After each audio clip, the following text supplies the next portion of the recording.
পাক রব্বুল আলামিন আমার পয়গম্বরকে ডেকে বললেন, পয়গম্বর মুসা, তুমি মৃত্যুকে কেমন কষ্ট পেলে? মৃত্যু তোমার নিকট কেমন মনে হলো? মুসলমান ভাই আমার হাদিসে দুই বর্ণনা করেছেন। এক রাওয়াতে বর্ণনা করেন হযরত মুসা আলাইহিস সালাম বলেন, আমি যখন ইন্তেকাল করলাম, যখন আমার জানটা বের করে নিয়ে গেল আজরাইল, আমার মনে হলো এমন কষ্ট পেলাম যেমন মনে হয় একটা জীবিত বকরির চামড়া ছিঁড়ে ফেললে যেমন কষ্ট হয়, তেমন আমি কষ্ট পাইলাম। আল্লাহ পাক রব্বুল আলামিন মুসা কালিমুল্লাহ পয়গম্বরকে জিজ্ঞেস করলেন, মুসা পয়গম্বর, তুমি মৃত্যুকে কেমন কষ্ট পেলে? মৃত্যু তোমার নিকট কেমন কেমন মনে হলো? মুসা আলাইহিস সালাম বলেন, মৃত্যুকে আমি পয়গম্বর এমন কষ্ট পাইলাম। ও মুসলমান, সাধারণ মানুষ না, যিনি একজন পয়গম্বর, যেই পয়গম্বর তোমার সর্বশ্রেষ্ঠ মানুষ, পয়গম্বরদের কোনো মানুষ হতে পারে না।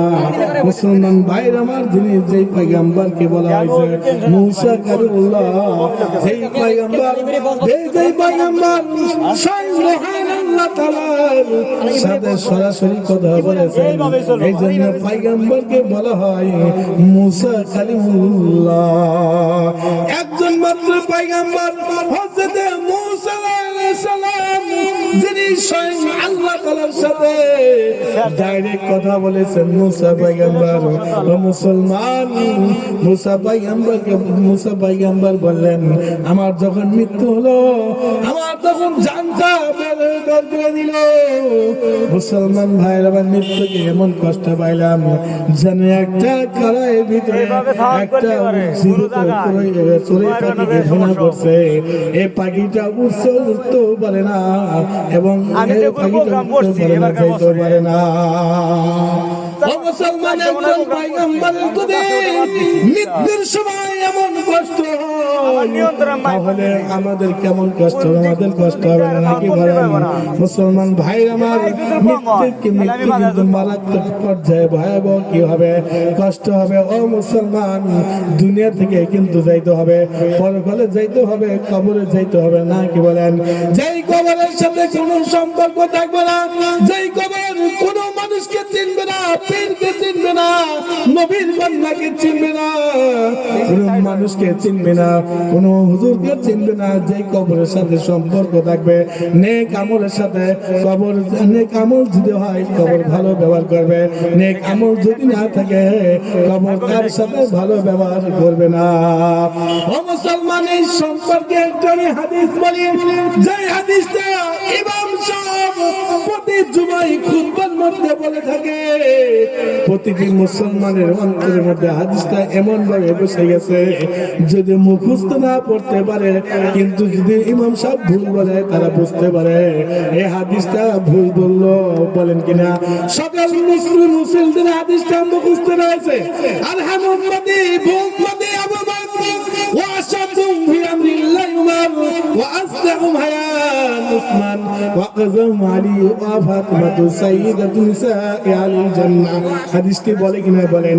প্রতি জুমায় तमाम বিশ্বের মধ্যে যতগুলো মসজিদ রয়েছে, প্রতিটি জুমায় ইমাম সাহেব জুমার নামাজে খুতবাটা দিয়ে থেকে, ও মুসলমান, ও ফাতিমাতু সাইয়্যিদাতু নিসাই আল জান্নাহ, জান্নাতের নারীদের সর্দার হযরত ফাতিমা রাদিয়াল্লাহু তাআলা আনহা, এই ফাতিমা যখন ইন্তেকাল করলেন, উনি মৃত্যুর আগে ওসিয়ত করে গিয়েছিলেন, আমার যখন জানটা বের হয়ে যাবে, আমি যখন মৃত্যুবরণ করব, আমাকে অতি দ্রুত রাতের অন্ধকারে দ্রুত অতি তাড়াতাড়ি কবরস্থ করবে, আমার এই শরীরটা যেন কেউ পরপুরুষ দেখতে না পায়।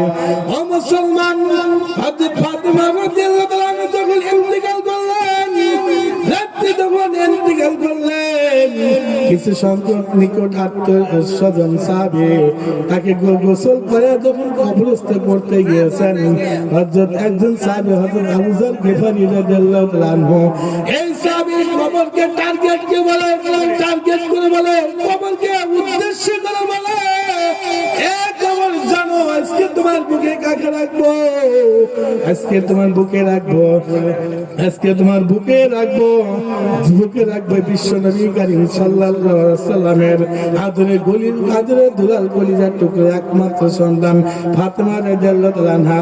শুধু তাই নাই, যিনি জান্নাতের রানীদের সন্তান ও ফাতেমা তু সাইয়্যিদাতু নিসাই আহলিল জান্নাহ।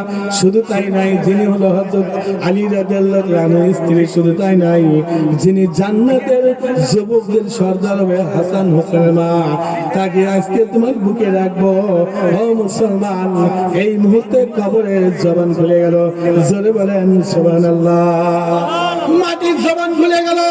এই সমস্ত হাদিস যখন আমরা বর্ণনা করি, অনেক জেনারেল শিক্ষকরা তারা বলে, হুজুররা কি বলে, মাটি কোনোদিন কথা বলতে পারে, পাথর কোনোদিন কথা বলতে পারে, গাছ কোনোদিন কথা বলতে পারে।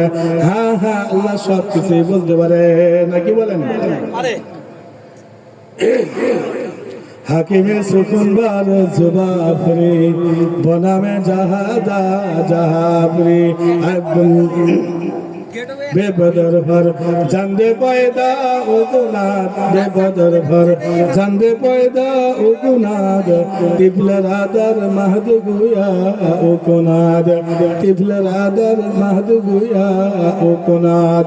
ও মুসলমান ভাই আমার, যে আল্লাহ পাক রব্বুল আলামিন মাতা পিতা ছাড়া মানুষ বানাইছেন কিনা বলেন? আদম আসলাম বাবার নাম বলতে পারবেন, হাওয়া আসলাম বাবার নাম বলতে পারবেন, মা নাম বলতে পারবেন?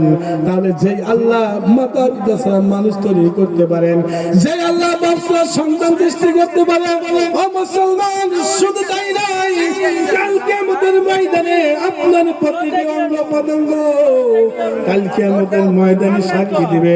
সূরা ইয়াসিনের মধ্যে আল্লাহ তাআলা বলেন, আল ইয়াউমা নাখতিমু আলা আফওয়াহিহিম ওয়া তুকাল্লিমুনা আইদিহিম ওয়া তাশহাদু আরজুলুহুম বিমা কানু ইয়াকসিবুন। কাল কিয়ামতের ময়দানে আল্লাহর সম্মুখে যখন আমরা দাঁড়াবো, কিছু বাটপার লোক সেখানে বাটপারি করবে। আল্লাহ তাআলা বলবে নামাজ পড়ছো কিনা, বলবে নামাজ পড়ছে। তখন সব মিথ্যা কথা বলবে। আল্লাহ তাআলা জবানের উপর সিল মোহর মেরে দিয়ে প্রতিটি অঙ্গ প্রত্যঙ্গ দিয়ে কথা বলবেন। আল্লাহ আল্লাহ কে মুবারক নাম হ্যায়, আল্লাহ আল্লাহ কে মুবারক নাম হ্যায়, আল্লাহ আল্লাহ মুমিনু কা কাম হ্যায়, আল্লাহ আল্লাহ মুমিনু কা কাম হ্যায়, আল্লাহ আল্লাহ ইস্তিশিরি, আল্লাহ আল্লাহ।